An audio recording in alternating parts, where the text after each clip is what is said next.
김해는 영도자 김용민 동지께서는 피로와 무력감에 지친 인민들을 위하여 페루비안 네이처 코리아의 마고 마카를 적극 추천하시었다.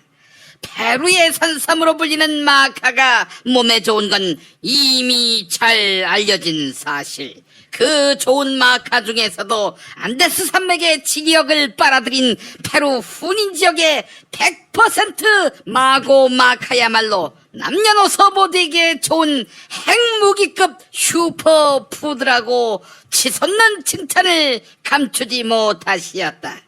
명절 선물로도 핵무기급인 페루비안 네이처 코리아의 마고 마카를 가장 저렴하게 구입하는 방법은 김용민닷컴.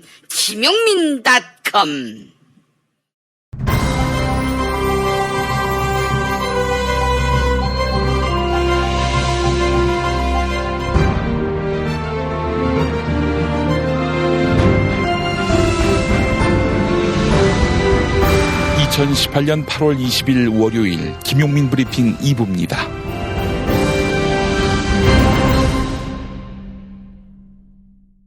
공지사항입니다. 남북 경제협력이 시작되면 과연 어떤 세상이 열릴 것인가? 이 분야 최고의 전문가를 모시고 공개방송을 엽니다. 돌아오는 8월 26일 일요일 낮 2시 서울 충정로 벙커원에서 있습니다. 초청 강사는 김진양 개성공단 지원재단 이사장입니다. 서울 지하철 충정로역 9번 출구 나오면 보이는 벙커원, 여러분을 이곳으로 모시겠습니다. 오늘 새벽에 나온 종합일간지 헤드라인 살펴보겠습니다. 먼저 한겨레 유권자 72% 전화번호 빼내 불법선거, 구청서 통째로 받아, 이런 제목입니다.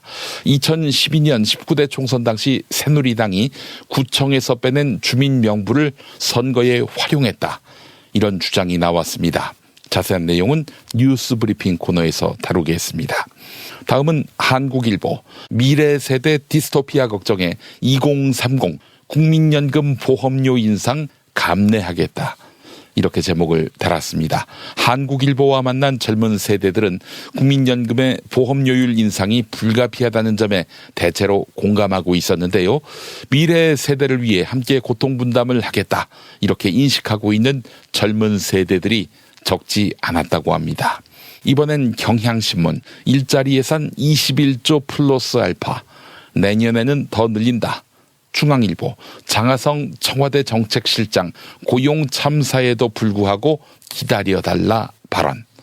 국민일보 뾰족 수 없는 고용 참사, 당정청 대책은 또 돈 풀겠다. 세계일보 정책 손질 없이 또 재정 투입한다는 정부. 서울신문 정책 수정대 소득 주도, 정부와 청와대 고용대책 엇박자, 이런 제목입니다. 최근 고용지표 악화와 관련해 더불어민주당과 정부 그리고 청와대는 적극적인 재정 확대 정책을 추진하기로 뜻을 모았습니다. 이에 따라 내년 일자리 예산은 최소 21조 원을 넘길 것으로 보이는데요. 다만 소득 주도 성장 정책을 두고 청와대와 정부가 엇박자를 내고 있다는 평가가 나왔습니다. 청와대는 기존의 소득 주도 성장과 혁신 성장 정책을 지속할 뜻을 밝혔지만 기획재정부는 경제 정책을 수정하는 방향도 검토하겠다, 이런 입장입니다. 다음은 조선일보 미국 만약 개성에 남북 연락사무소 설치하면 유엔과 미국의 대북 제재를 위반하는 것, 이렇게 제목을 달았습니다. 남북은 이번 달 안으로 개성공단에 남북 공동연락사무소를 설치할 방침인데요. 이를 두고 미국 행정부 고위 관리가 유엔 대북 제재뿐 아니라 미국의 대북 독자 제재 위반이 될 수 있다, 이렇게 말했다고 조선일보가 전했습니다. 그러면서 한국과 미국이 대북 제재를 없애는 방안을 논의해 왔지만 입장 차이를 좁히지 못한 것으로 보인다는 게 조선일보 시각입니다. 마지막으로 동아일보 반도체마저 중국의 추격 뿌리칠 시간 3년뿐, 이런 제목입니다. 한국의 주격 수출 산업이 중국과의 경쟁에서 이미 밀렸거나 추월 직전에 놓였다, 이런 위기론이 꾸준히 제기되고 있다는 것입니다. 이상 오늘의 헤드라인이었습니다. 이봐, 에너지 넘치던 자네가 요즘 왜 이렇게 시들시들해? 그러게 언젠가부터 이렇게 고개 숙인 남자가 되어가네. 아이. 남자를 위한 보양식의 끝판왕이 나왔습니다.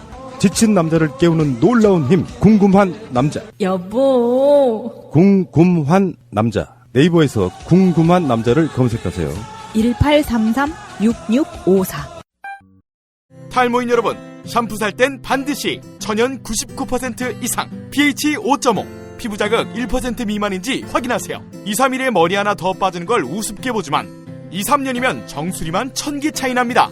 그렇지만 샴푸로 머리가 나진 않으니 이미 빠진 곳은 어쩌냐고요? 뿌리 깊은 샴푸 두피 영양제가 있습니다. 보건복지부상, 에이펙 최우수 기술상, 발모 촉진 조성물 특허 99%의 효과, 식약처 인증으로 부작용 없는 유일한 모낭 영양제.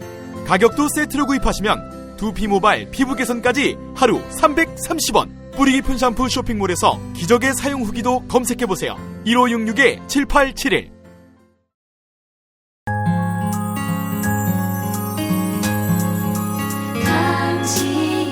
정직한 뉴스 보자관, 김용민과 주파수를 맞춘다. 새로운 아침 특별한 선택, 김용민의 뉴스 브리핑. 김용민의 뉴스 브리핑.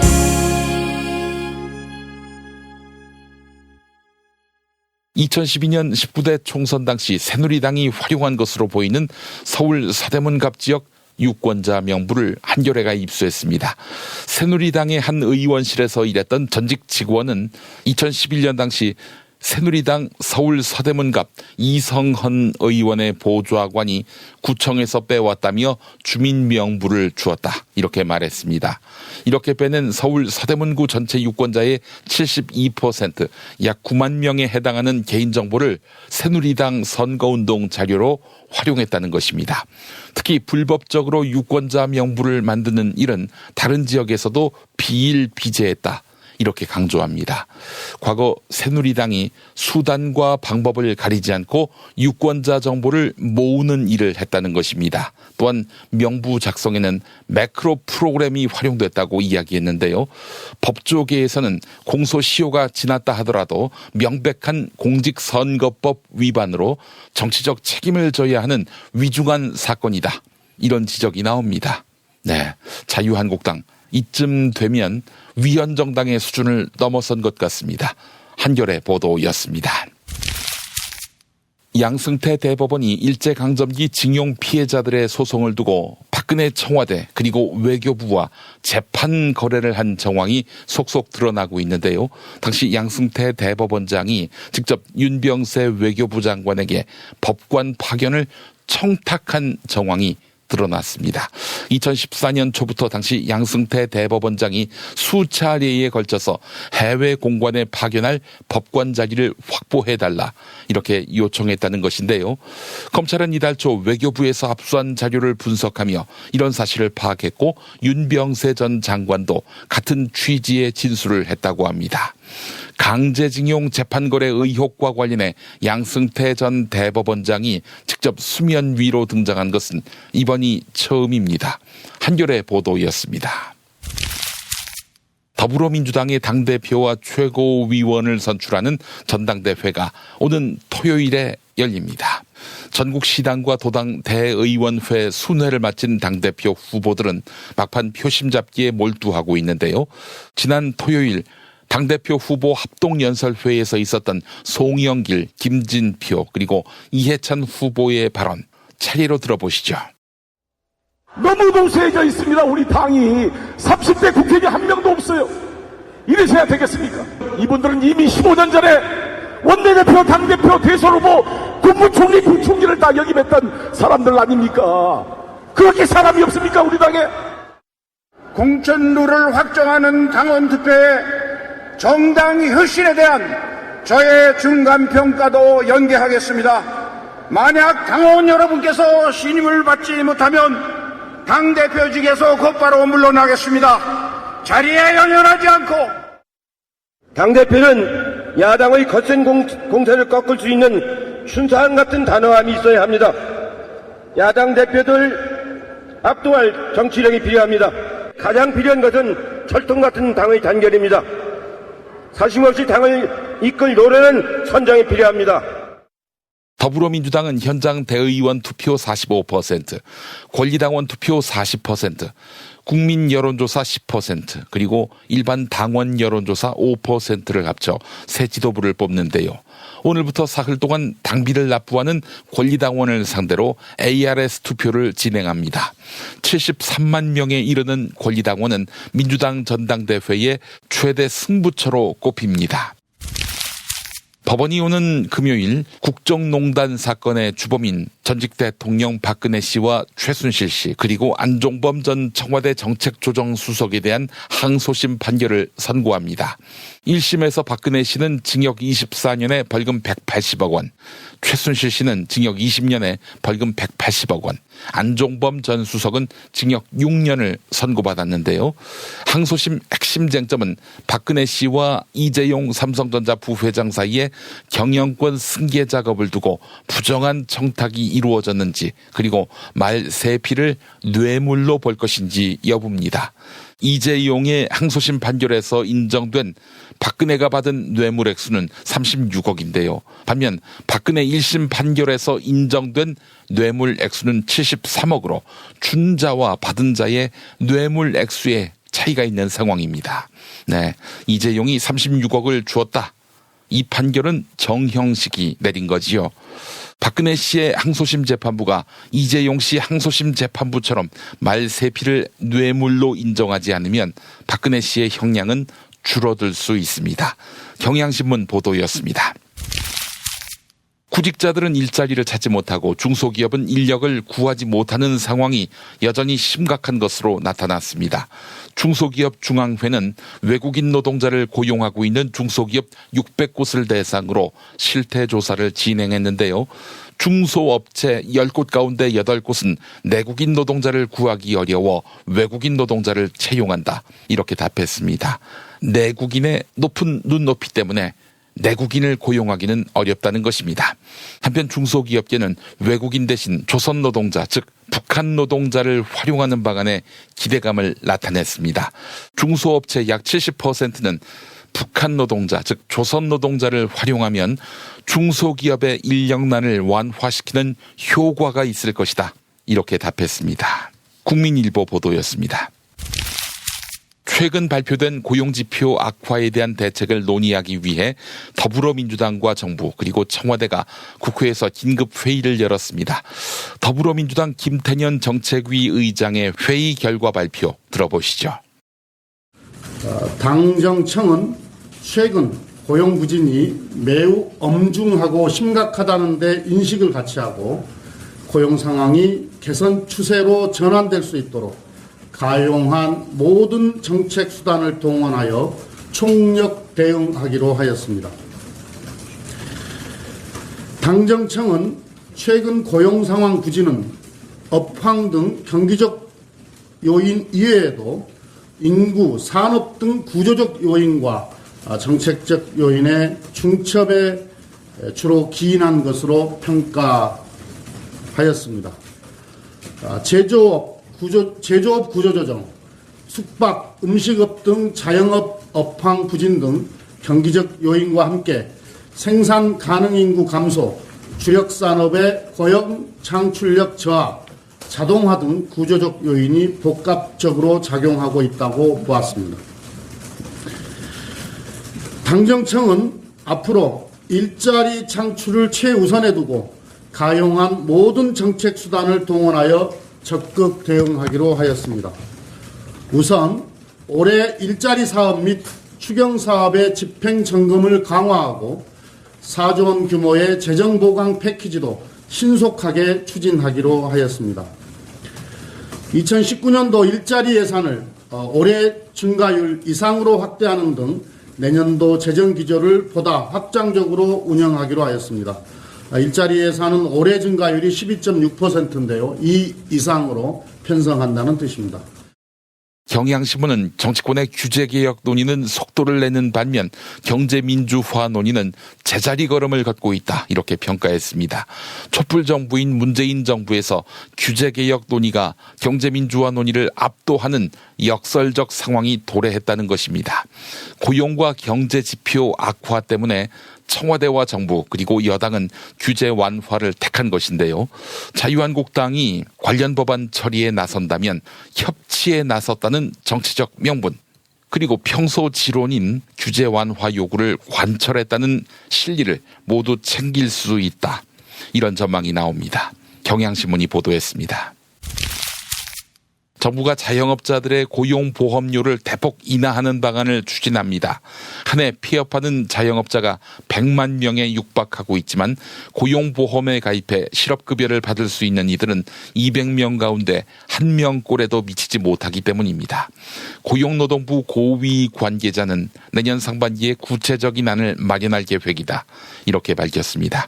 현재 임금 노동자의 경우 고용보험료로 임금의 0.65%를 내고 있는데 자영업자는 기준 보수의 2.25%에 해당하는 금액을 납부해 납입 부담이 임금 노동자에 비해 3.5배 수준입니다. 하지만 기금적자는 불어나고 임금 노동자의 보험료율은 인상하기로 한 상황이어서 재정 악화 우려도 커질 것이다. 한국일보가 이렇게 분석했습니다. 에스토니아 국적의 레베인 씨는 지난해 10월 서울 영등포구 대림동 자기 집에서 에스토니아 지방의회 선거에 자신의 소중한 한 표를 행사했습니다. 레베인 씨는 에스토니아 사람들에게 인터넷 투표, 아이보팅은 이제 삶의 일부분이다. 이렇게 설명합니다. 에스토니아에서 2002년에 도입된 전자신분증은 15살 이상 시민이라면 모두 의무적으로 사용해야 합니다. 전자신분증과 컴퓨터만 있으면 은행 업무나 회사 설립, 아울러 쇼핑까지 모두 처리할 수 있는데요. 2005년부터는 세계 최초로 공식 선거에 인터넷 투표를 도입하기도 했습니다. 에스토니아의 민주주의는 블록체인 기술이 적용된 엑스로드 플랫폼이 등장하면서 혁명적인 변화를 겪었다. 이런 평가가 나오고 있는데 문제는 개인정보가 노출되거나 조작될 위험성 아니겠습니까? 블록체인 기술이 사용되는 지점이 바로 여기입니다. 운영 책임자는 블록체인을 사용해서 정보가 의도적으로 변경되거나 파괴되지 않고 보존되는 특성을 유지한다. 이렇게 설명했습니다. 한국일보 보도였습니다. 김용민 파일. 그러니까 김진표 후보가 전술핵 배치에 대해서 주장을 했다면 그러면 김진표 후보는 민주당의 정체성과 혹은 문재인 정부의 정체성과 상반된 주장을 한 셈이 되는 거거든요. 우리나라의 전술핵을 배치하자. 2016년 친박들이 주장했던 바. 그런데 김진표 민주당 의원도 이 주장에 동조했다는 의혹을 김어준 딴지 일보 총수가 제기하는데 하지만 MBC 100분 토론에 나와서는 전술핵 배치는 반대하시는 겁니까? 아, 그렇죠. 전술핵 배치는 저는 줄기차게 일관되게 반대해왔고. 그래서 부인했어요. 그 거짓이고 언론사에서 중간에 잘라서 오해가 있게 나간 거라고. 그게 과연 그런가? 전술핵 재배치가 그 정치권에서 본격적으로 거론되기 시작하는 것은 2016년 1월입니다. 그때 대국민 담화에서 뜬금없이 전술핵을 언급해요. 박근혜 대통령이 2016년 1월 13일 사드는 검토하지만 전술핵은 안 된다라는 말을 1월에 합니다. 뜬금없이. 전술핵 배치하자고 막 여론이 있는 게 아닌데 이 얘기를 뜬금없이 해요. 이 얘기를 이렇게 한 이유가 뭐냐면 당시 이제 정치적 상황을 이해해야 되는데 사드는 민주당, 국민의당, 정의당은 뭐 당연하고 다 반대하고 있었어요. 기억해 보시면 야당 전체가 사드를 반대하는 거예요. 돌파하기 어려워요. 그러면서 저쪽에서 잡았던 전략은 뭐였냐면 어차피 전술핵은 미국이 동의를 안 해주기 때문에 안 돼요. 그건 저들도 다 알아요. 그런데 사드 배치 반대 여론이 너무 높잖아요. 그러면 더 센 거 전술핵을 주장하는 겁니다. 막 친박들이 주장해요. 친박들이. 전술핵 여론을 불러일으킨 다음에 전술핵까지는 안 되지만 사드 정도는 해야 되는 거 아니냐. 그 중간인. 요게 걔네들의 전략이었어요. 왜 김진표가 박근혜보다 더 독한 전술핵 배치를 주장했을까? 다수의의다에서 발언하는 김어준. 그리고 나서 김진표 의원이 대정부 질문을 합니다. 그러면서 전술핵에 대해서 뭐를 하느냐. 사드 배치를 강행해야 한다는 주장을 해요. 그때. 그리고 나서 전술핵 재배치에 대해서 얘기를 해요. 전술핵 재배치는 보세요. 전술핵을 재배치하자는 것은 핵에는 핵으로 대응한다는 원칙을 가지고 북한에 대해서 확실하게 공포의 균형을 안겨주면서도 북한이 핵을 제거할 때까지만 한시적 조건부로 재배치하겠다는 것이므로 국민적 동의를 얻을 수 있다고 생각하는데 여기에 대한 의견은 어떠십니까? 하지만 이제는 중국과 러시아에 대해서 북핵 제재에 동참하는 신용만 하고 실효적 조치를 취하지 않으면 우리로서도 전술핵을 재배치할 수밖에 없다는 메시지를 보다 분명하게 전달해야 되는 것 아니겠습니까? 했잖아! 발언이 있자마자 언론의 프레임이 어떻게 짜여졌냐면 야당 중진 의원까지 나서서 조건부 재배치론을 꺼내들었습니다. 이 기사의 제목은 여야 한 목소리로 전술핵 재배치예요. 정확하게. 제가 더 심각하게 생각하는 건 새누리당에 박근혜의 전략에 정확하게 도움이 되도록 기여한 거예요. 그 당화는 친박 요구하고 야당이 반대하던 걸 제1야당의 중진이 요구했다. 여야 한 목소리다. 진짜로 그렇게 생각하지 않았는데 사람들이 오해했다. 기사가 잘못 나갔다. 그럼 항의해야 될 거 아니에요. 그렇죠? 만약에 지금의 해명처럼 당시에 그런 뜻으로 말한 게 아닌데 언론이 이런 식으로 보도했어.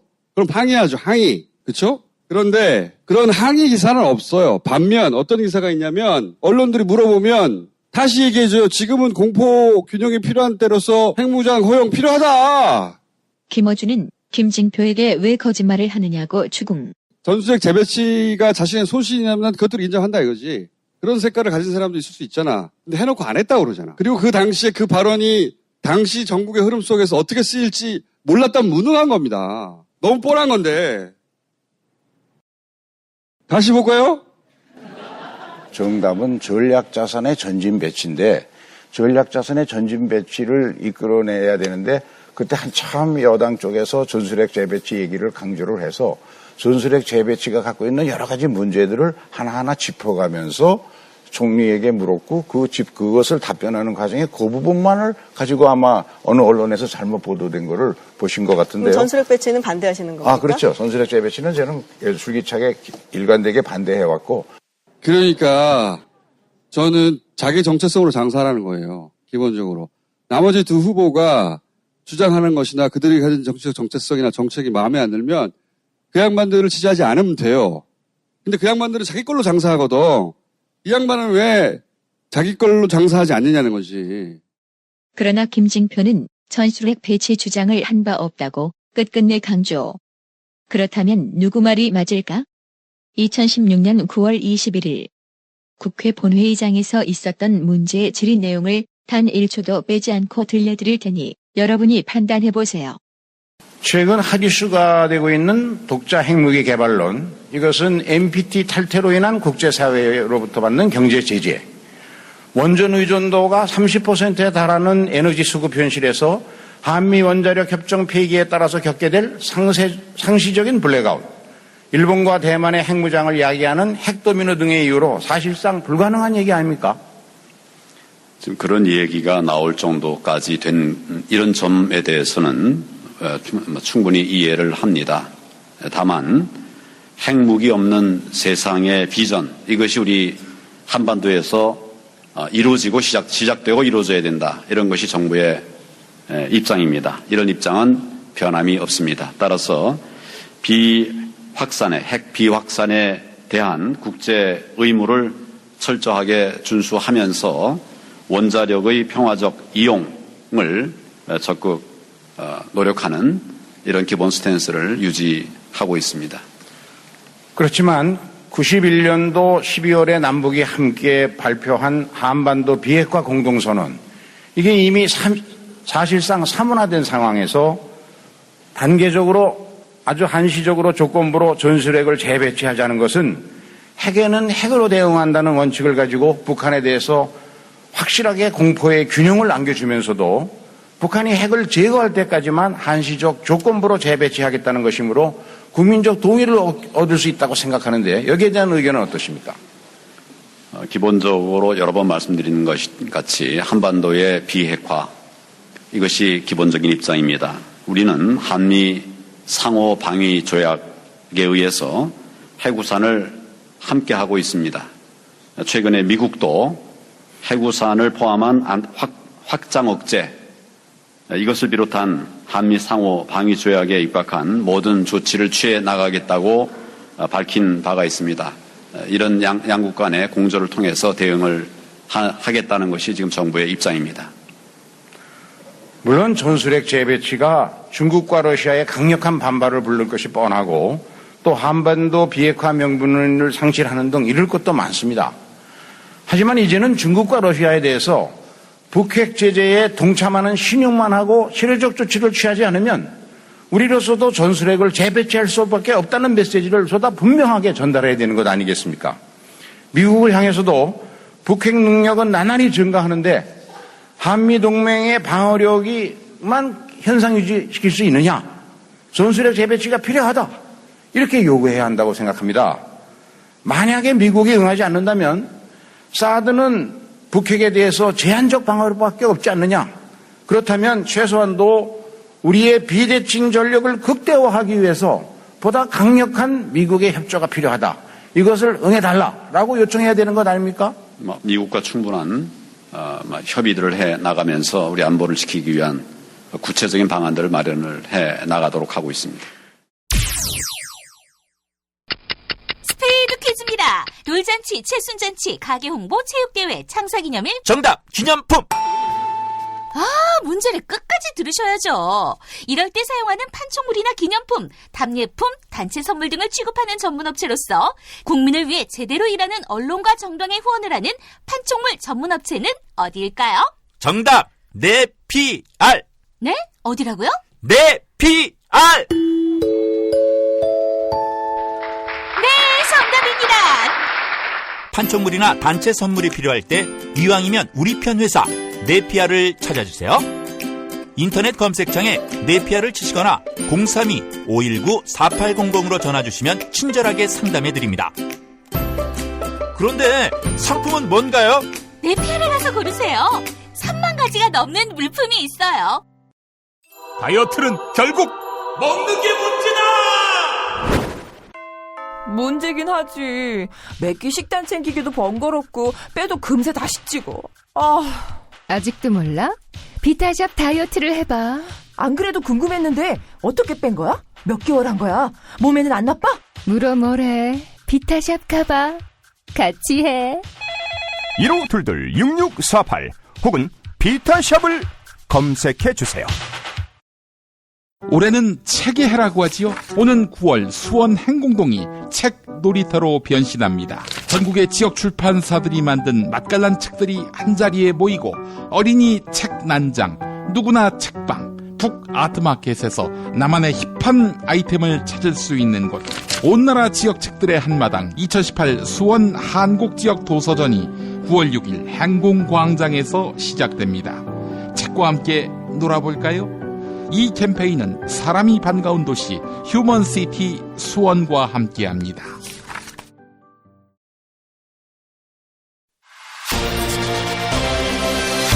답은 이미 정해져 있으니 너는 대답만 해라고 하는 답정너.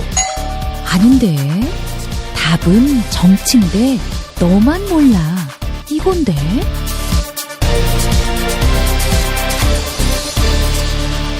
국민보좌관 김성회의 답정너.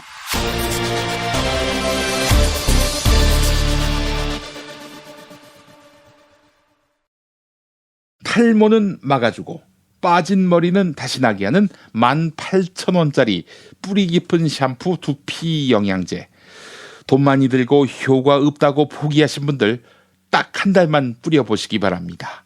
효과 없다면 환불된다고 하네요. 네, 전화는 1566-7871번입니다.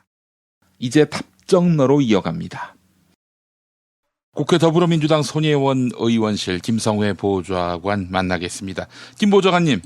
네, 안녕하세요. 네, 손혜원 의원은 누구를 지지합니까?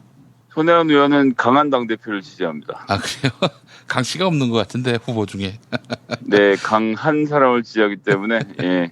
후보에 대해서 공개적 지지를 표명하지 못하게 한 원칙에 맞춰서 따로 지지 후보를 표명하고 있지 않고요. 근데 전해철 의원은 밝히지 않았습니까? 본인의 정치적 판단이 그것에 대해서 뭐라 하기 어렵죠. 밝히면 무슨 페널티가 있습니까? 페널티를 준다고 해도 무슨 윤리위원회를 소집해서 어떻게 할 것의 문제는 아니기 때문에 선관위에서 그렇게 문제 제기를 하고 그럼에도 불구하고 본인들 대답을 하는 것은 어디까지나 전 정치적 판단이라 생각합니다. 특히나 뭐 이런 선거에 지지 선언을 하는데 금전 관계가 오고 가는 것도 아니고요. 사실 정치인이 정치적 입장에 대해서 밝히는 것 자체를 막지 않는 것이 맞는데 다만 선거가 과열 양상으로 치닫는 것을 방지하고자 하는 목적이 하나 있고 또 이제 당대표 선거하면서 소위 말하는 줄 세우기 내 밑으로 안 쓴 놈은 단번에 공천 없어지 이런 것들이 과거에 폐단이 있었기 때문에 지지 후보를 밝히지 못하게 하고 있는 것이긴 한데요. 이번 당대표 선거 새 후보 공히 시스템에 의한 공천, 최소한 총선 1년 전에 룰 확정하고 이런 문제에 대해서 아주 많은 공감대를 형성하고 있기 때문에 지금 세상이 21세기인데 지난번 선거 같은 경우는 이제 김종인 씨가 자기한테 밉보였던 정청래 의원도 컷오프 시키고 자기가 88년에 이미 재선에 도전을 하려고 나갔던 그 처음으로 지역구에 나갔던 거였죠. 예. 그것을 짓밟은 이해찬 의원도 또 컷오프 시키고 이런 식으로 이제 사적인 마음으로 공천을 하는 경우가 있었는데 전 뭐 이번엔 새 후보 누가 되더라도 공이 그런 비양식적인 행동은 하지 않을 것이라 생각하기 때문에요. 근데도 아무개를 밀기는 쉽지 않겠지만 아무개 떨어뜨리는 거는 굉장히 쉬울 것 같아요. 어느 당대표든.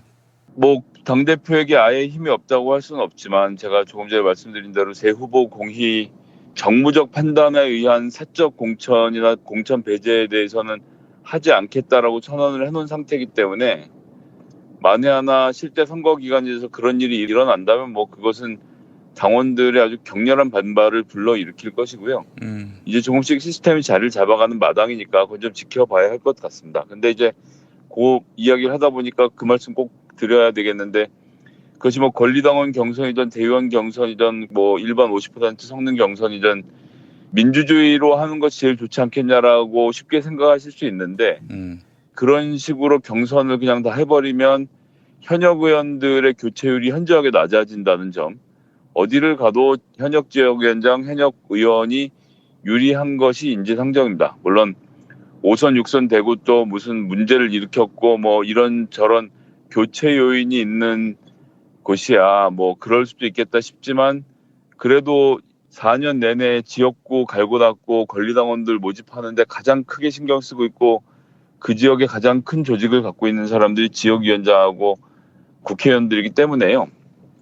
아래로부터 민주주의를 실천하면 실질적으로 공천 물갈이는 거의 어렵다라는 점이 또 한편으로 있어요. 그렇기 때문에 아주 정확하게 뭐 지역위원회 운영에 대해서도 우리가 채점을 좀 하고 뭐 여러 가지 다른 것들에 대해서 종합적으로 판단을 해서 공정하게 일부에 대해서 물갈이를 할 수도 있다. 그것이 바로 이제 전략 공천 아니겠습니까? 예. 그것도 이제 룰에 의해서 하면 된다라는 것인데 뭐 잘 아시겠지만 이 룰대로 잘 되지 않는 것이 또 일이라 사회 어디 나가서 마찬가지겠습니다만 어려움이 있지만 여하튼 그렇기 때문에 전 전략 공천이라는 것 자체의 틀을 아예 버릴 수는 없다. 우리가 영입한 인사들이 여기저기서 활동을 하도록 길을 열어줘야 하는 또 이런 게 있지 않습니까? 예. 박주민 의원도 뭐 결국 그래서 한 3주 남겨놓고 어렵게 전략 공천이 돼서 후보로 자리를 잡았는데 그런 지역에서 전역 지역위원장을 떨궜다 하더라도 거기에 전략 공천을 하지 않고 동네 가서 경선 붙으라고 하면 동네 시의원한테 또 이길 수 없는 게 현실입니다. 구의원한테도 이기기 쉽지 않을 거예요. 그럼요. 이제 쉽지 않습니다. 그 인지도와 지역에서 가까운다는 거. 근데 이제 거꾸로 얘기하면 사실은 정치인이 동네에서 인지도 높이고 지지 기반 넓히고 권리당원 많이 모아오는 것이 굉장히 중요한 역할이기 때문에 그거를 잘하는 사람을 구태라고 욕할 수도 없는 것이거든요. 예. 그렇기 때문에 이제 그것도 잘하고 의정활동도 잘하는 사람은 살아남아서 또 선거를 치르는 것이고 둘 중 하나가 부족한 사람들은 뭐 경선에서 지든 아니면 의정활동 부족으로 컷오프가 되든 이런 과정들이 있긴 있어야 하는데 이제 얼마나 공정하게 할 수 있는가의 문제가 여전히 남아있긴 한데요. 그런 점들은 좀 세밀하게 봐주셔야 한다. 그냥 단순하게 100% 무조건 권리당원이 투표하도록 하겠습니다라고 해서 정치가 바뀌는 것은 아니라는 점을 조금 알아주셨으면 합니다.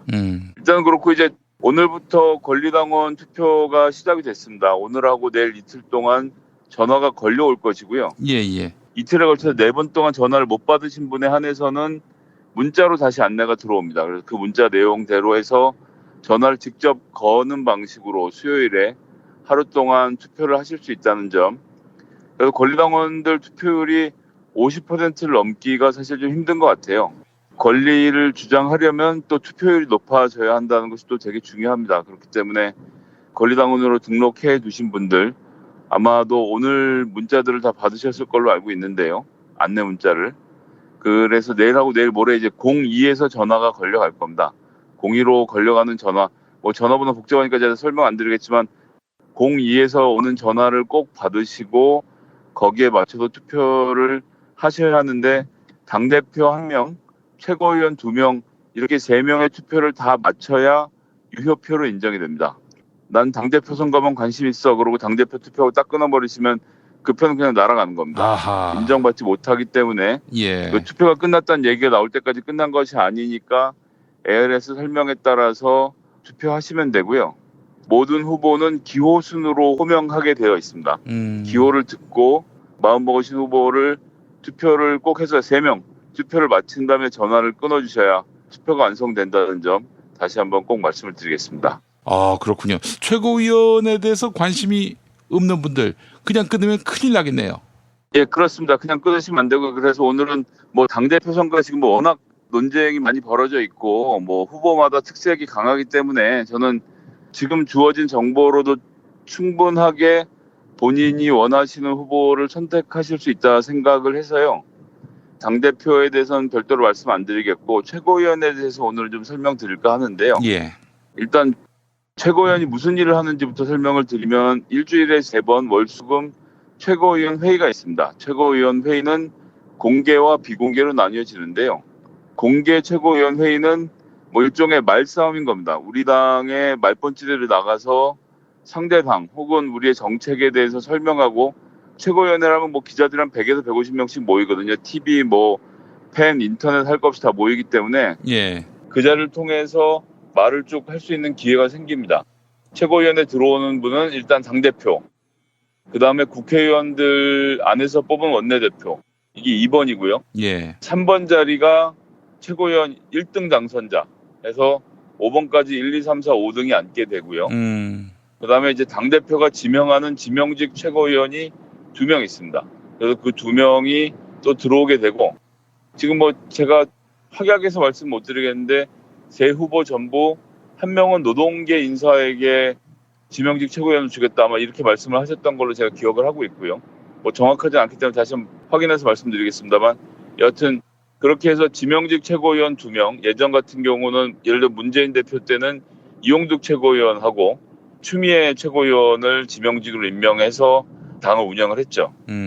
그리고 발언이 앞에서부터 순서대로 돌아가기 때문에 앞에 있는 사람들 말이 더 먹힐 수밖에 없고요. 그리고 최고위원들끼리 다 발언 준비를 해오는데 앞에서 해버리면 뒷사람 귀에 김이 새는 거죠. 그래서 지명직 말고 이 선출직 최고위원은 번호가 높을수록 좋다. 이런 겁니다. 그래서 이런 식으로 공개 발언을 하는 게 있고 그다음에 이제 비공개는 당무 운영과 관련돼서 사실은 이제 중앙위가 원래 해야 될 역할이 크고 그다음에 당무위원회가 그보다 좀 작고 그리고 최고위원회가 있는데 하다 보면 뭐 복잡하게 논의할 게 많으면 이걸 전부 다 최고위원회에 위임을 해온 것이 많습니다. 지금까지 당원을 개정한다든지 당규를 개정한다든지 이런 것도 큰 틀에서는 중앙위 논의를 해도 사실은 자잘하긴 전부 다 최고위원회에서 정하기 때문에 최고위원회가 당 운영과 관련돼서는 굉장히 중요한 일을 맡고 있고요. 그렇기 때문에 최고위원회 목소리가 매우 중요합니다. 특히나 총선 때가 되면 공천 룰과 관련돼서부터 시작해서 공천에 어떤 인사를 영입할 것인지 이런 것들에 대한 이야기도 최고위원들이 많이 하게 되거든요. 그렇기 때문에 어떤 최고위원이 당대표와 호흡을 맞추는가가 매우 중요하다라는 점 한번 좀 다시 강조해서 말씀드리겠고요. 그래서 지금 나와 있는 후보들이 많습니다. 사실 저도 솔직하게 말씀드리면 지금도 누구 뽑을지 못 정했습니다. 딱 정한 건 없어서 제가 어떤 후보에게 편파적으로 설명드릴 생각은 전혀 없습니다. 듣는 분들이 제가 뭐 좀 불편하게 말씀드리더라도 뭐 오해 없으시길 바라고요. 당대표는 마음에 결정을 하셨습니까? 예, 당대표는 제가 마음의 결정을 해둔 바가 있기 때문에 당대표는 뭐 그리고 기존에 제가 이래저래 설명을 많이 드려서 그리고 제 설명이 아니더라도 당대표 선거는 우리 뭐 청취자분들이 충분히 관심 가지고 지켜보셨을 것이기 때문에 제가 굳이 뭐 더 말씀드릴 필요 없다 생각하고요. 최고위원 5명도 굉장히 중요하다. 지금 이제 8명 나와 있는 사람 중에 누구를 뽑을 것인가를 놓고 좀 고민해 주셨으면 좋겠는데 제가 좀 앞뒤 맥락을 자르고 말씀드리는 걸 수도 있는데 각 후보별로 특징을 말씀을 좀 드리겠습니다. 오늘 저에게도 심심치 않게 지금 아는 분들이 최고위원 누구 찍어야 되느냐 여쭤보시는 분들이 계세요. 그래서 제가 뭐 카톡으로는 아주 적나라하게 써서 보냈지만 방송에서 그렇게 할 수는 없고요. 일단 기호 1번부터 하겠습니다. 기호 1번은 청년이 먼저다. 청년이 미래다. 세대혁신 김혜영 후보입니다. 부산 출신이고요. 변호사입니다. 뭐 대표적인 흑수저 인물이죠. 아주 어렵게 자랐고 할머니 손에서 컸고 저도 뭐 부산 내려갔을 때 여러 차례 왔습니다만 30대 초중반부터 지역위원장을 맡아서 동네에서 정말 열심히 해온 사람입니다. 이번 선거 때는 사실 선거 운에 이런저런 것들이 다 받쳐져서 크게 예상 안 했던 지역인데 본인의 힘으로 돌파를 했죠. 뭐 잘생기기도 했고요.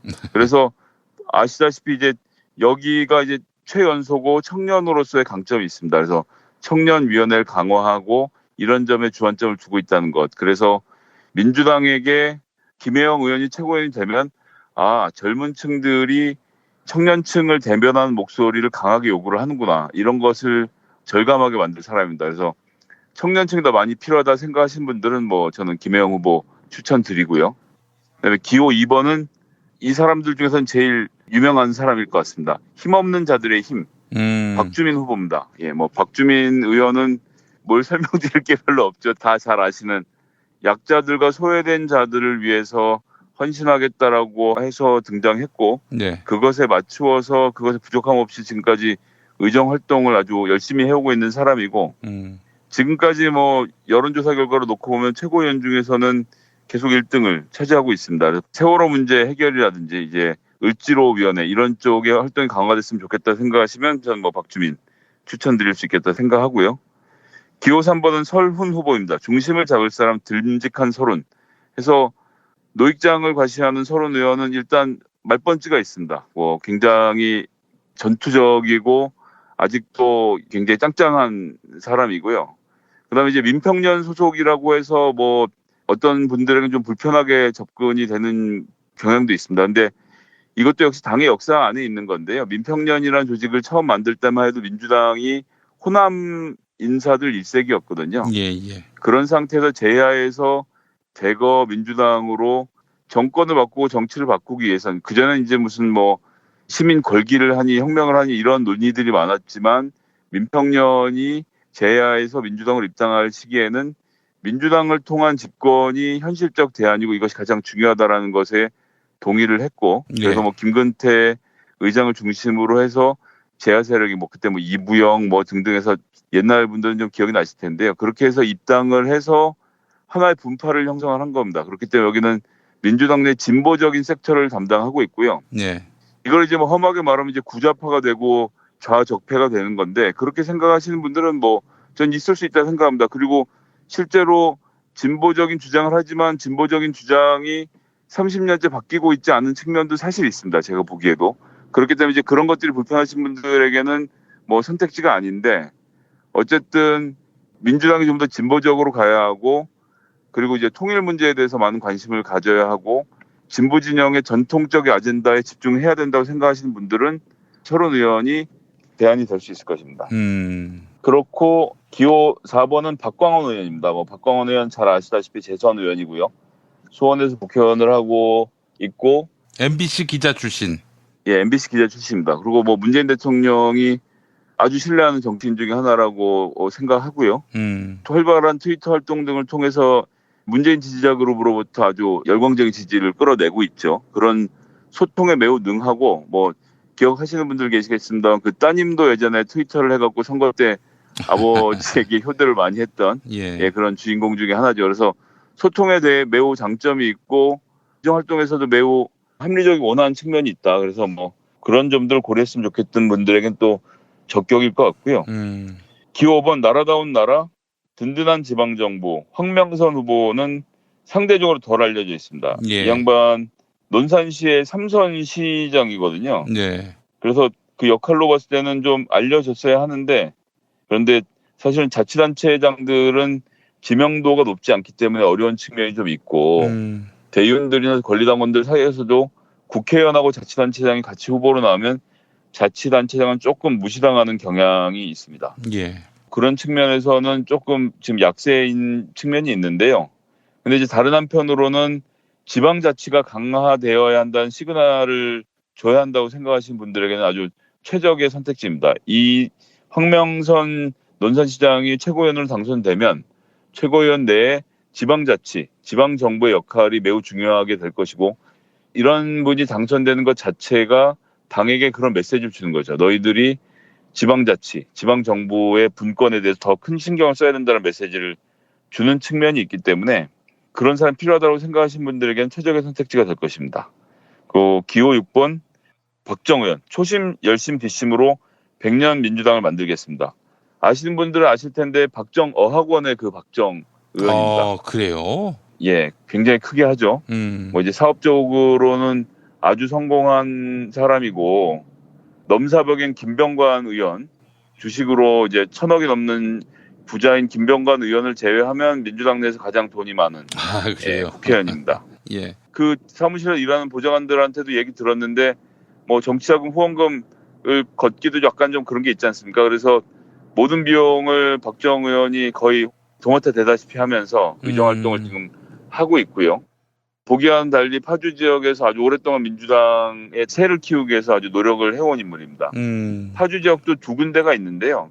윤호덕 의원이 있는 곳은 신도시 중심이고, 박정 의원이 맡은 곳은 농촌이 많습니다. 그래서 농촌에서 계시는 분들 중심으로 좀 보수적인 세력이 강하잖아요. 게다가 접경 지역이기 때문에 나오는 선거마다 족족 떨어지고 고생을 굉장히 많이 했는데, 이번에 초선으로 당선이 됐고, 그래서 파주를 이제 경제 특구로서 이제 개성공단과 이어서 남북의 관문으로 만들겠다라는 본인 목표를 갖고 있고, 예. 그 지역에서 꿋꿋하게 버텨온 점을 높이 살 수 있을 것 같습니다. 그래서 이제 경제 문제라든지 이런 문제들, 그 이제 통일 문제에 대해서 뭐 이런 곳들에 대해서 관심이 많으신 분들은 저는 박정 의원도 하나의 훌륭한 선택의 지점이 될 거라고 생각을 하고요.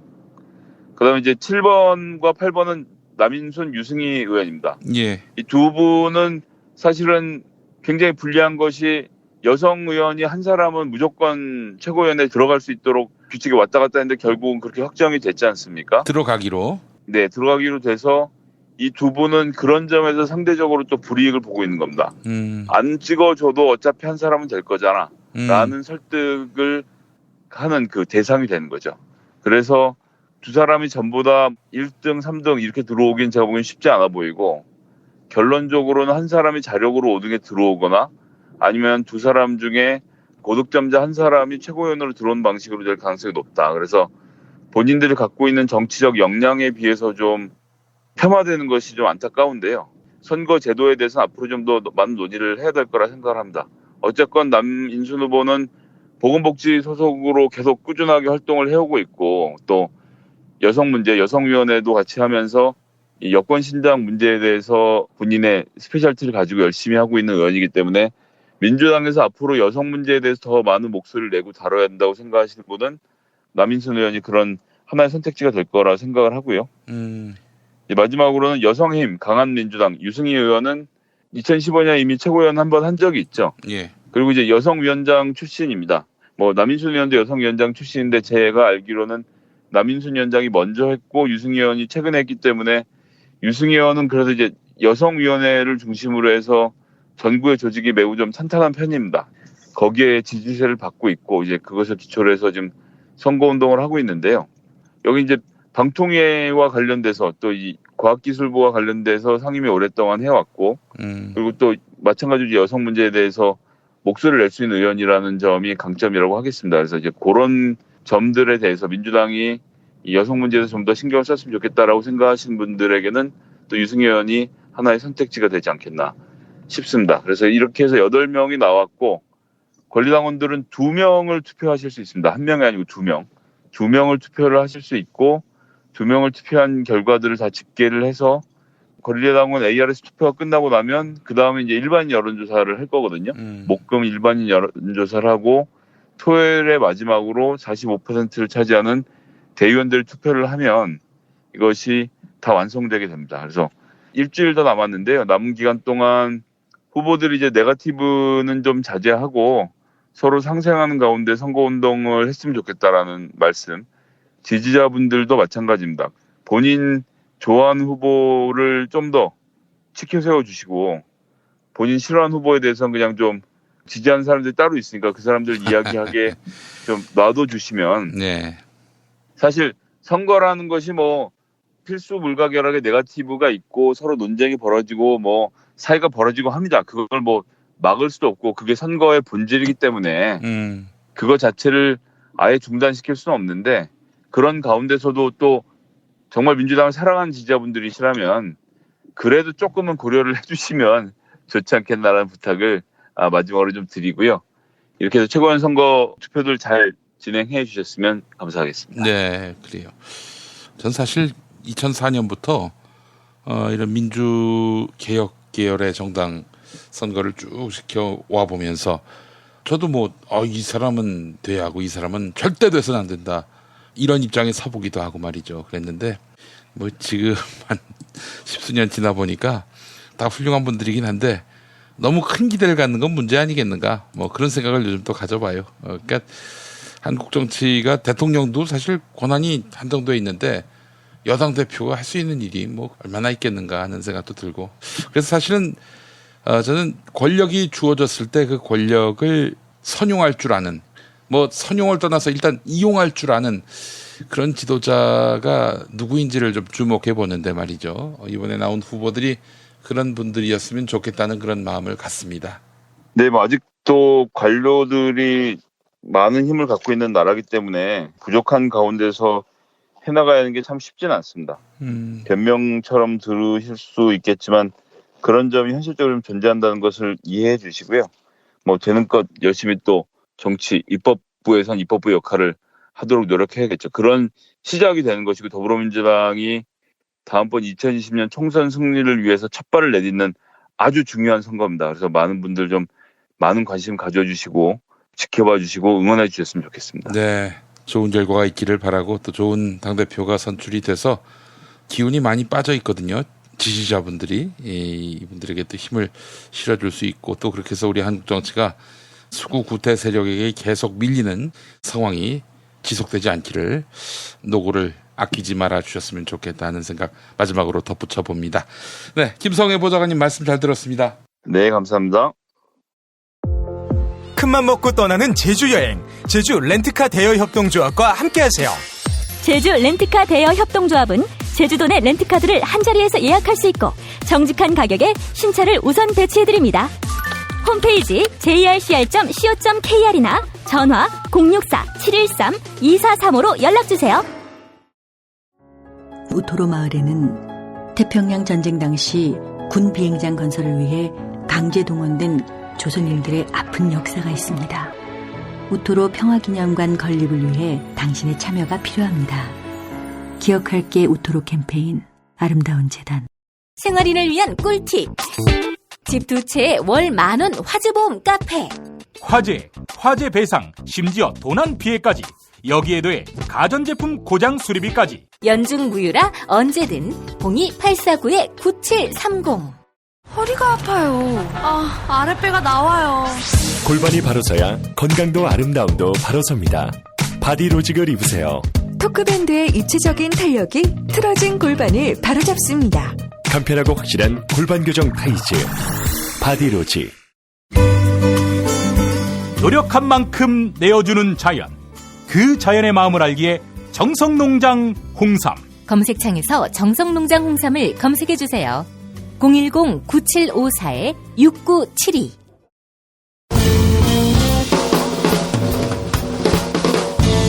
미디어 오늘 정상근 기자가 뉴스 속의 뉴스를 짚어드립니다.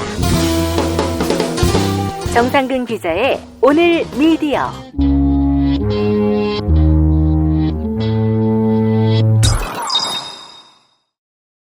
40대 남성 10,000원대, 10살이라면 5,000원대 실손 보험입니다. 40세 여성 기준 월 2만 원 치아 보험도 있습니다. 포털 사이트 다음에서 7,000원 운전자 보험 카페 검색해 보십시오. 전화 번호는 016-360-0689 또는 02-849-9730입니다. 오늘 미디어로 이어갑니다. 정상근 기자 함께하겠습니다. 정 기자님. 네, 안녕하십니까. 네, 김도인, 최기화 이 두 사람이 이제 MBC 대주주 방송문화진흥회 이사가 됐는데 전국 언론노조 MBC 본부의 강력한 반발이 뒤따르고 있습니다. 네, 그렇습니다. MBC 본부뿐만 아니라 MBC 기자협회에서도 성명을 내놨고요. 그리고 각종 시민단체에서도 계속 반발을 하고 있어요. 네.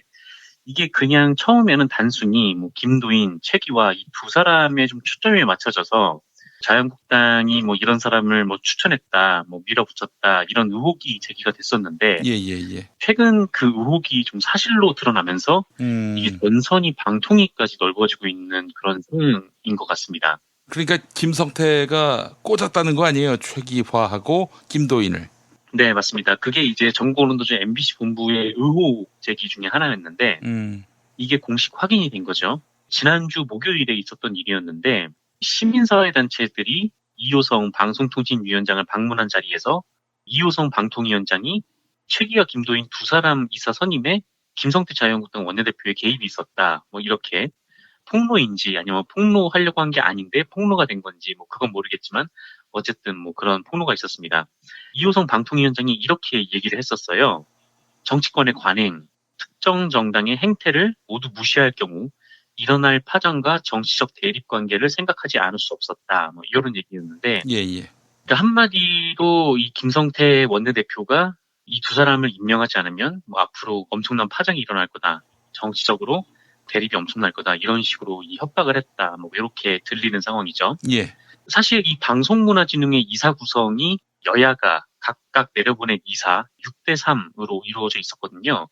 하지만 법적으로는 이 방문진 이사들의 임명권이 방송통신위원회에 있는데 사실상 지금까지 관례로 여야가 나눠먹기식으로 이사 구성을 해왔었습니다. 그런데 이게 여당이 6이다 보니까 사실상 MBC를 여권 이사 마음대로, 그러니까 여당 마음대로 좌지우지 할 수 있었던 거예요. 근데 그게 이제 진보개혁 세력이면 딱히 정권의 욕심, 자신의 욕심을 이 방송에 잘 투영하지 않으니까 그게 이제 참여정부 때라든지 별로 이상 없이 굴러왔는데 이게 지난 이명박 박근혜 정부에서 새누리당 추천으로 들어온 여권 이사들이 거의 방송을 아사리판으로 만들어놓지 않았습니까?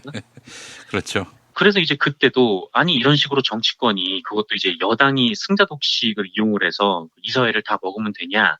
그러지 말고 이 정치권은 방송에서 손을 떼던가 아니면 뭔가 독립성을 보장할 수 있는 방안을 마련하자 이런 얘기가 나왔었거든요. 그런데 이때 새누리당 쪽은 이걸 들은 척도 안 했었어요. 그러니까 지들이 방송을 손에 쥐고 있는데 내놓을 리가 없었던 거죠.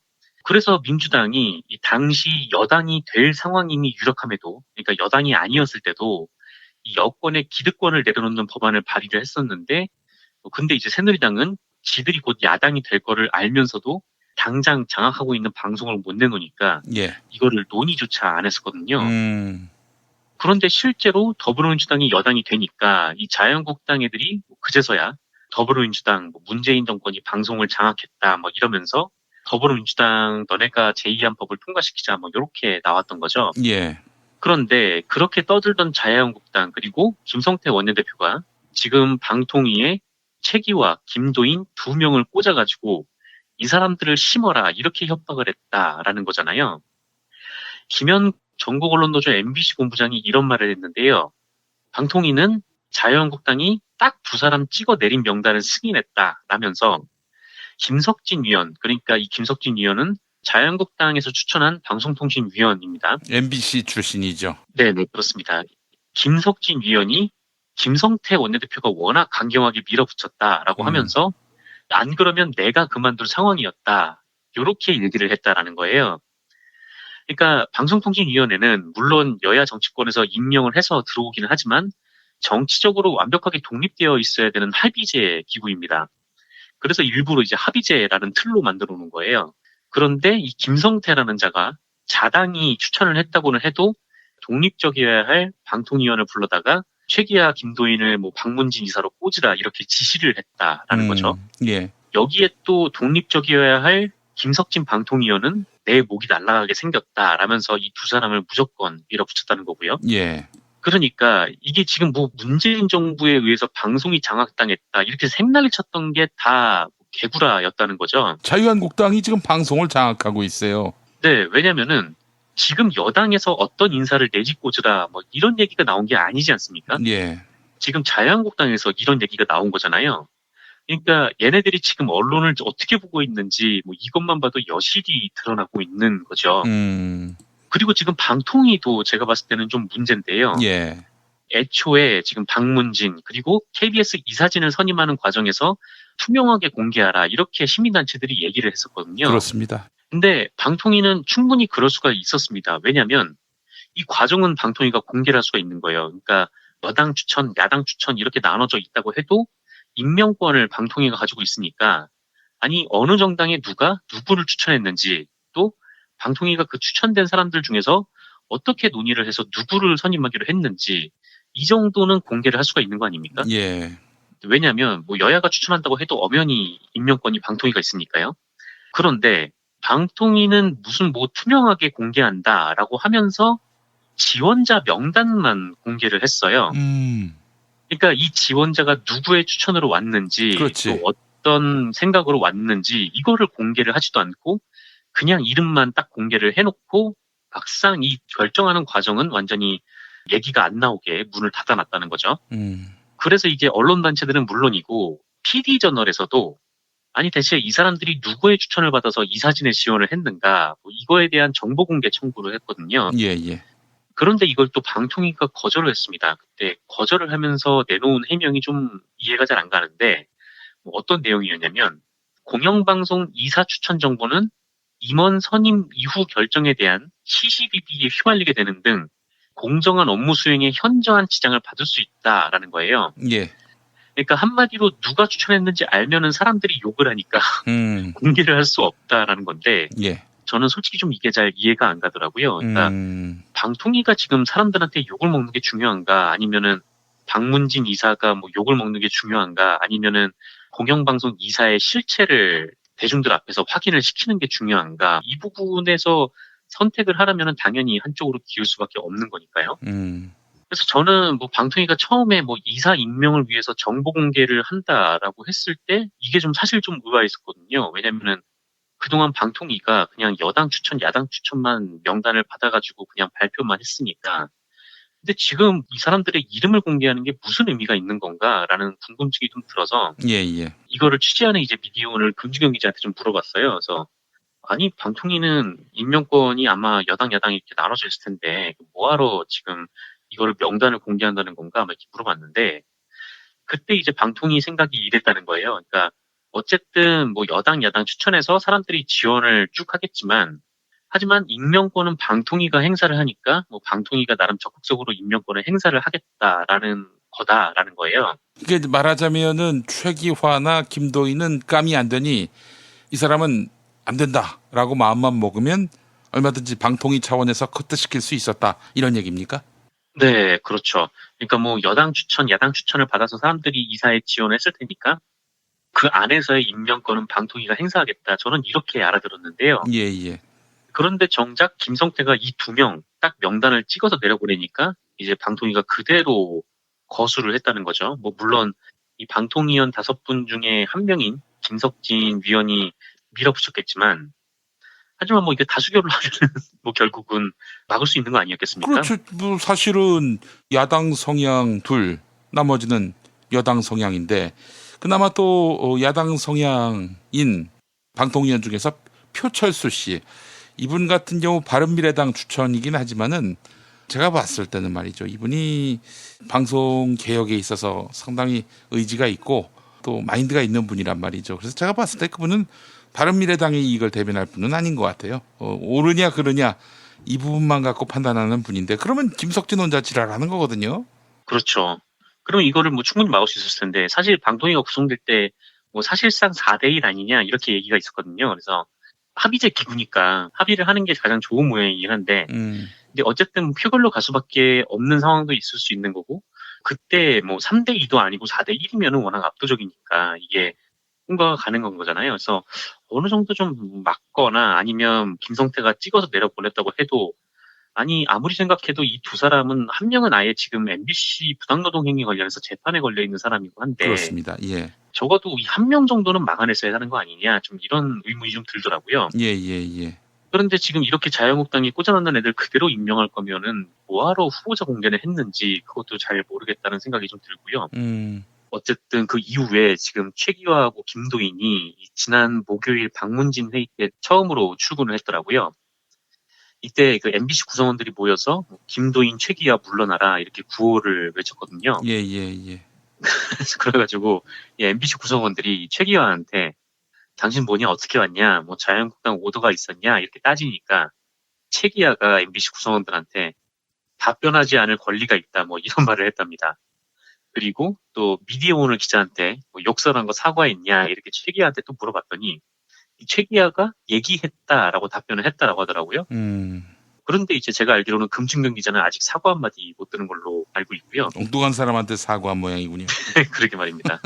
근데 뭐 어쨌든 이런 자들이 지금 공영방송 이사랍시고 자기들이 망쳐놓은 MBC를 아주 아작을 내려온 것 같은데 김성태가 아마 저 두 사람을 이사로 꽂은 것도 그러라고 한 것일 테고 이 사람들은 뭐 살 길이 이제 자유한국당밖에 없으니까 자유한국당에 잘 보이기 위해서라도 엄청난 또 방해 행위를 벌이지 않을까 좀 그렇게 생각이 좀 되고요. 근데 말이죠.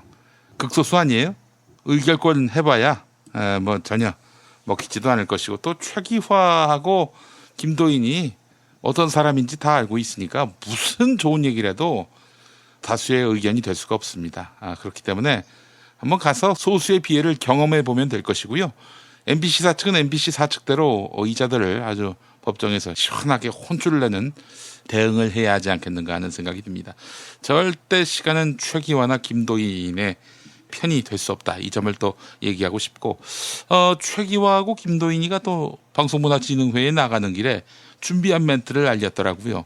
최승호 사장 취임 이래 6개월 동안 MBC 경쟁력이 저하됐다. 노영방송 만든 너희들 뭐 하느냐 가서 일이나 열심히 해라 이런 식으로 얘기를 했는데 그러면서 이제 김도인이 한 말이 있어요. MBC 라디오 청취율 순위가 어떻게 4등이 될 수 있느냐라고 얘기를 했는데 정말 이 인간은 얼굴에 스테인레스 합금을 했다 이런 생각이 듭니다. 제가 라디오 청취율에 있어서는 전문가 아닙니까? 네. 제가 지난 토요일 방송 오프닝에서도 이야기했습니다마는 2005년 겨울 그러니까 참여정부 때까지 MBC 라디오 압도적 1위가 MBC 표준 FM이었습니다. MBC 음악 FM도 강력한 경쟁력을 가졌어요. 그래서 MBC 표준 FM하고 MBC 음악 FM 둘의 청취 점유율을 보니까 50%가 넘었어요. 100명이 라디오를 들으면 50명 이상이 MBC 표준 FM이나 MBC 음악 FM을 듣고 있다. 이런 얘기죠. 그러니까 하여튼 그때까지만 해도 MBC는 뭐 타의 추종을 불허했습니다. 라디오의 명가였고요. 뭐 이 압도적 1위 구도는 거의 수십 년째 이어져 온 그런 MBC만의 경쟁력이었어요. 자, 그러다가 2009년에 이명박의 사람 김재철이 사장이 됩니다. 김미화가 날아가고 김어준이 날아가고 훗날 손석희도 날아갑니다. 그리고 2012년 봄 그때 MBC 라디오는 아마 사상 최초일 거예요. 라디오 청취율이 조사된 이래 전체 청취율 1위를 SBS 파워 FM에 넘겨줍니다. 그리고 이제 합계 청취율 50%라고 말씀드렸죠. MBC 라디오. 근데 2015년 10년 지난 뒤 MBC 표준 FM, MBC 음악 FM 합쳤더니 35%가 됐어요. 근데 이 무렵에 라디오 국장 또 그 이전엔 라디오 PD를 했던 사람이 바로 김도인입니다. 자기 대에 2등으로 떨어졌어요. 이명박 정권 이래 MBC 라디오는 그야말로 곤두박질 쳤습니다. 그래서 저는 김도인에게 묻고 싶습니다. MBC 라디오 청취율 추락의 이유를 정말 몰라서 묻느냐? 그 당신과 무관하냐? 이렇게 묻고 싶어요. 네, 뭐 무관하지 않죠. 오히려 뭐 주범에 가까운 사람이 지금 막 이제 다른 사람을 범인이다 막 이렇게 지목하고 있는 것 같은데. 그러니까 저는 이걸 보면서 말이죠. 1997년 대선 때 한나라당, 그때 신한국당이었군요. 이 당이 정권을 내놓지 않습니까? 이제 결국 국민의 심판을 받아서 정권 교체가 이루어지는데 그 이유가 뭡니까? 외환 위기 때문이에요. 그렇죠. 그러니까 외환 위기를 초래한 집권 세력은 바로 신한국당이었고. 자, 그런데 말이죠. 김대중 대통령이 만신창이가 된 나라를 하여튼 온갖 열과성을 다해서 결국 IMF 졸업하게 만들었습니다. 그때까지 한나라당이 했던 말은 경제 파탄 세력이라고 경제를 파탄냈다고 이렇게 김대중 대통령과 여당을 향해서 맹공을 퍼부었습니다. 이 꼬라지하고 똑같지 않습니까? 네, 지금도 사실 그런 것 같아요. 박근혜 정부 지나면서 가계부채가 진짜 눈덩이처럼 늘어나고 네. 부동산이 아니면은 뭐 여러 성장 동력이 다 떨어진 상태에서 지금 문재인 정부가 이어받았는데 경제 못 살린다고 지금 자유한국당이랑 지금 조중동이 저러는 거 보면 갑갑합니다, 진짜. 물론 이제 언제까지 야당 탓을 하겠는가, 전 정부 탓을 하겠는가 그런 질문도 받을 겁니다. 그렇기 때문에 그건 늘상 써먹을 카드는 아니라고 보지만 그래도 그런 이야기할 자격이 과연 나한테 있는지 이 정도의 기본적인 염치는 있어야 되는 거 아니겠습니까? 그런 생각이 들었습니다. 자, 다음 소식은요? 네, 미디어오늘을 보니까 ABC 협회에서 시사주간지 유료부수 인증 결과를 지난주 금요일에 발표했더라고요. 예. 이걸 봤는데 정말 시사주간지 시장이 참 참담합니다. 이게 뭐 어디가 늘고 어디가 줄고 뭐 이런 게 아니라 그냥 시장 자체가 푹 꺼진 것 같더라고요. 이게 시사인 그리고 한겨레 20일, 뭐 시사저널, 뭐 주간경향 이렇게 놓고 보면 주간지 4개를 합쳐서 지금 10만 부도 구독자 수가 안 됩니다. 근데 일단 좀 시사인부터 좀 보면요. 이 시사인은 주진우 기자가 나는 꼼수다에 등장한 이후에 엄청나게 성장을 했었잖아요. 예. 원래 2010년 7월부터 2011년 6월까지 그 시사인이 한 37,445부였습니다. 그래서 주간지 시장에서 한겨레 21에 이어서 2위였는데 그 다음에 한 10,000부 가까이가 늘어서 이 46,916부로 네. 1위로 오르더니 예. 그 다음에는 또 한 8,000부 정도 올라서 54,422부까지 올라갔어요. 그래요. 네. 그리고 그 이후에 계속 1위 자리를 유지하긴 했는데 그 다음에부터 한 48,934부로 조금 떨어지더니 한 6,000부 떨어졌죠. 그리고 나서 또 43,888부, 뭐 41,649부, 그리고 이번 발표 자료에서는 39,742부까지 떨어졌습니다. 아하, 이런. 네, 다시 3만 부대로 떨어졌어요. 네. 한겨레 21은 상황이 또 안 좋은데요. 2010년 7월부터 2011년 6월까지 43,091부였는데 그 이후로 지속적으로 떨어져서 한 2012년, 2013년에는 아주 5,000부씩 떨어졌어요. 그리고 올해 발표에서는 22,769부였습니다. 예. 반토막이 났죠. 시사저널도 원래 32,181부였다가 다음 해에 34,970부까지 잠깐 오르긴 했는데 이후에 또 계속 떨어져서 이번 발표에서는 15,699부까지 떨어졌습니다. 하하. 역시 반토막이 났고요. 예. 그리고 이제 주간경향은 원래 19,678부였는데 오히려 뭐 조금씩 오르다가 예. 다시 떨어지기 시작해서 올해는 그래도 19,505부, 뭐 가장 뭐 적게 떨어지긴 했는데 그래도 워낙 이제 원래 부수 자체가 작아서 뭐 이번에도 이렇게 큰 신통한 성적은 못 내놓은 것 같아요. 예. 그래서 이제 주간지 시장이 이렇게 완전 가라앉았는데 뭐 예전에는 뭐 시사인 한 부만 해도 5만 부가 넘었는데 이젠 4개의 시사 주간지를 다 더해도 10만 부가 안 되는 그런 상황인 거죠. 그렇군요. 네. 이게 뭐 어쨌든 좀 일간지 같은 경우에는 호흡이 좀 짧은 그런 게 있는데 예. 주간지는 좀 호흡이 길고 또 이슈에 대해서 좀 여러 조명을 하는 경우도 많고 또 특종도 좀 여러 방면에서 접근이 이루어지는 면도 있고요. 또 한 주 이슈를 쏙 흡수할 수도 있는 장점이 있어서 제가 알기로는 90년도에는 굉장히 선풍적인 인기를 누렸었거든요. 예. 저는 이 잡지 시장이 떨어지는 게 좀 아쉬운 면은 좀 있다고요. 네. 지금 인터넷에서 이 파편화된 기사들은 질이 좀 떨어지는 경우가 많아서 물론 이 시사주간지에서도 많은 분들을 실망시킨 사건들이 좀 있었지만 어쨌든 그 사고 전에도 MB 때 또 박근혜 정부 때 그때도 이제 좀 초반에 잠깐 올랐지, 뭐 박근혜 정부 이후에 특히 많이 떨어진 모습을 좀 보여주더라고요. 그래서 아무래도 많은 분들이 이제 텍스트를 읽을 시간이 좀처럼 없고 또 이슈를 설명하는 데 있어서 팟캐스트 같은 더 좋은 대안이 많이 있으니까 또 그런 것도 영향을 좀 미친 것 같아요. 예. 실제로 이 한국언론진흥재단이 뭐 올해 내놓은 2017년 언론 수용자 의식 조사를 보면 지난 일주일 동안 잡지를 통해서 뉴스 시사 보도를 읽었느냐라는 질문에 99.6%가 안 읽었다라고 응답했다고 합니다. 99.6%요? 네. 허허. 불과 0.4% 정도가 이제 읽으신 거죠. 그래서 이 시사 주간지도 좀 다방면에서 좀 이런저런 고민이 있을 것 같다라는 생각도 좀 들고, 이게 과거에 비해서 또 언론에 좀 많이 달라진 장면이어서 이것도 간단하게 소개를 해드렸습니다. 네, 제가 미디어 수용자로서 항상 독자들이 뭐에 관심 있나에 주목하는 그런 입장에서 봤을 때 시사인과 한겨레 21만 보면 너무 재미가 없어요. 기본적으로 재미가 없어요. 아니 본인들은 재미있다고 생각할지 모르겠는데 재미없어요. 재미없는 건데 그래도 샀으니까 억지로 한번 읽어보자 해서 이제 읽는 경우는 이제 가판에서 샀을 때고, 또 장시간 동안 할 일이 없어서 이거라도 봐야 한다 라는 이런 마음으로 읽을 때나 읽었는데 그래도 재미없고요. 참 큰일 났다. 이렇게 독자들의 관심이 뭔지 모르나 하는 그런 좀 생각을 하게 되고, 너무 뻔해요. 뻔해. 얘네들이 무슨 얘기 하나 하는 게 뻔합니다. 그래서 별로 그 의외성도 없고요. 그리고 이제 휴대폰이 있단 말이죠. 이게 더 눈길이 가요. 이게 한 1, 2분 읽다가 재미없네 하고 바로 또 스마트폰을 켭니다. 네, 그렇죠.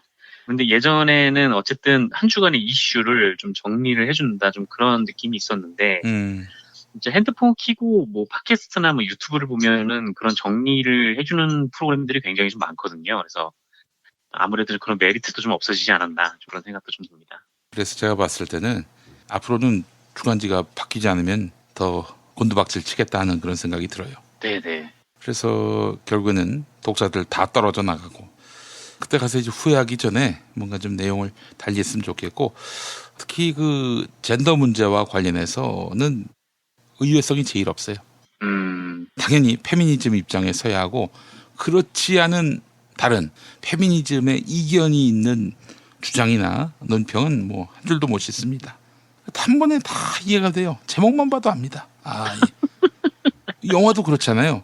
무슨 내용인지 뻔히 나오는, 예를 들면은 신은 죽지 않았다, 이런 영화 있지 않습니까?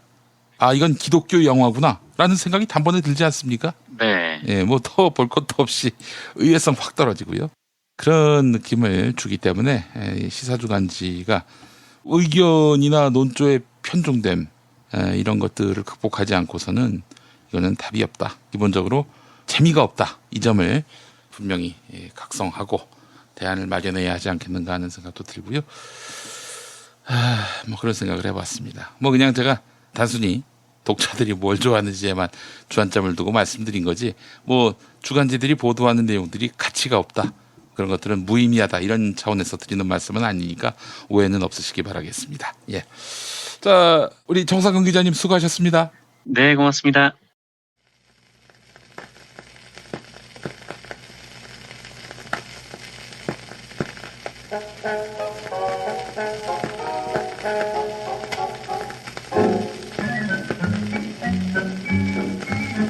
(8월 14일자) 중앙일보에 실린 민은기 서울대 음대 교수의 칼럼 오빠 생각 일부입니다. 며칠 전 내 아버지의 전화 목소리가 꼭 그랬다. 네 고모가 죽었단다. 이 말을 하시곤 울음이 복받쳐 더 이상 말을 잇지 못했다. 긴 세월 꼭꼭 눌러왔던 슬픔이 한꺼번에 솟구친 것이다. 아버지가 이산가족 상봉자 명단에 들었다는 통보를 받은 후 한 달 반 만에 전해진 소식이다. 헤어진 후 생사도 모르고 살아온 70년. 살아있기만을 기도하며 하루하루를 보냈건만 큰 고모가 24년 전에 사망했다는 소식이 전해진 것이다. 어디 그것이 아버지만의 고통이기야. 북에 남겨진 어린 동생들도 오지 않는 오빠를 기다리며 밤마다 울었을 테니 오빠가 사무치게 그리울 땐 오빠 생각을 부르면서 뜸북 논에서 울고 뻐꾹 숲에서 울제. 우리 오빠 말 타고 서울 가시면 비단구두 사가지고 오신다더니 1925년에 발표된 이 노래는 북한에서도 널리 애창됐다고 한다. 그렇게 뻐꾹새가 우는 봄이 가고 뜸북새가 우는 여름도 지나갔을 게다. 찬바람이 불어도 서울 가신 오빠는 소식도 없고 나뭇잎만 우수수 떨어졌겠지. 네, 이성원 씨의 노래 오빠 생각 잠깐 듣고 오겠습니다.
이전에 상상할 수도 없었던 새로운 국면이 조선 대지의 지축을 움직이고 있습니다. 이 민족의 역사가 제 궤도에 올라서서 달리게 시작한다고 하는 느낌이군요. 문익환이 가르쳤고 도울이 배웠던 학교, 한신대학교 신학대학원. 꿈을 현실로 살아간 선구자를 양성하는 한신신학은 촛불혁명과 한반도 종전선언 이후의 세상을 준비하고 있습니다. 한신신학을 통해 세계의 신학을 깊이 연구하고 더 나아가 시대의 예언자의 길을 걷고자 하는 모든 분들을 환영합니다. 이 새 시대는 문익환 씨의 힘으로 열리는 것이 아니라 바로 여기 모인 여러분들의 힘으로 열리는 거예요. 한신대학교 신학대학원 홈페이지나 02-2125-0108로 문의하실 수 있습니다.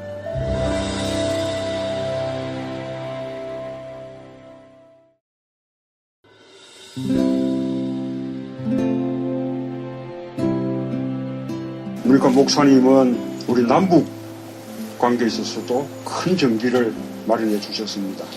늦봄 문익환 목사 탄생 100주년.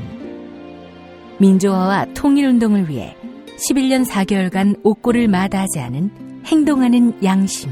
오늘 우리가 누리고 있는 이 민주주의 또 문익환 목사님 덕분이 아주 큽니다. 그가 24년 동안 살았던 서울 강북구 인수복로 통일의 집이 6월 1일 문익환 통일의 집 박물관으로 거듭납니다.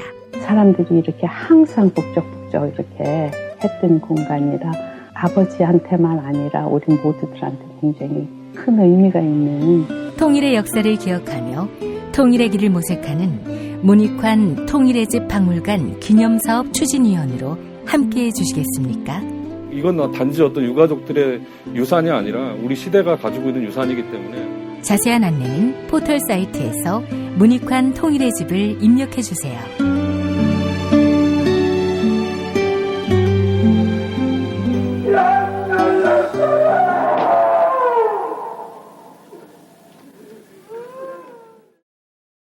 탄핵 때문에 뭐 이야기를 전달을 하려고 해도 길을 막고 듣지를 않아요.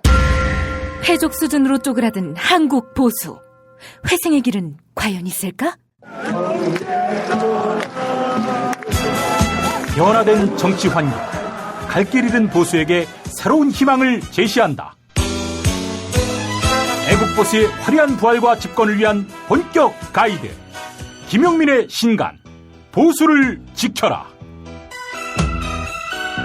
진중권도 투표하는 보수 정당. 광주에서도 일당이 될 수 있는 보수 정당. 젊은이들의 입당이 줄을 잇는 보수 정당. 언제까지 민주당 정의당을 부러워만 할 것인가? 부러우면 진답니까? 자유한국당 당원 김용민이 쓴 보수를 지켜라. 이김에서 나왔습니다. 김용민.com 자유 게시판에 올라온 사연 일부 소개합니다. 연모단의 맹꽁이님, 드루킹 김동원 씨가 과거 한나라당이 조직적으로 댓글 부대를 운영했다 이렇게 말했습니다. 드루킹이 진술했으니 드루킹 특검을 반드시 연장해야 합니다.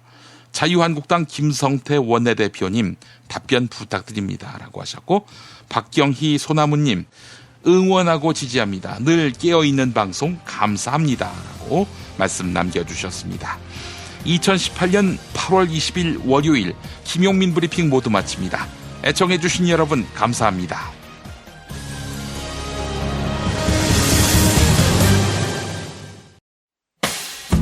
김용민 브리핑과 함께한 시간 어떠셨어요?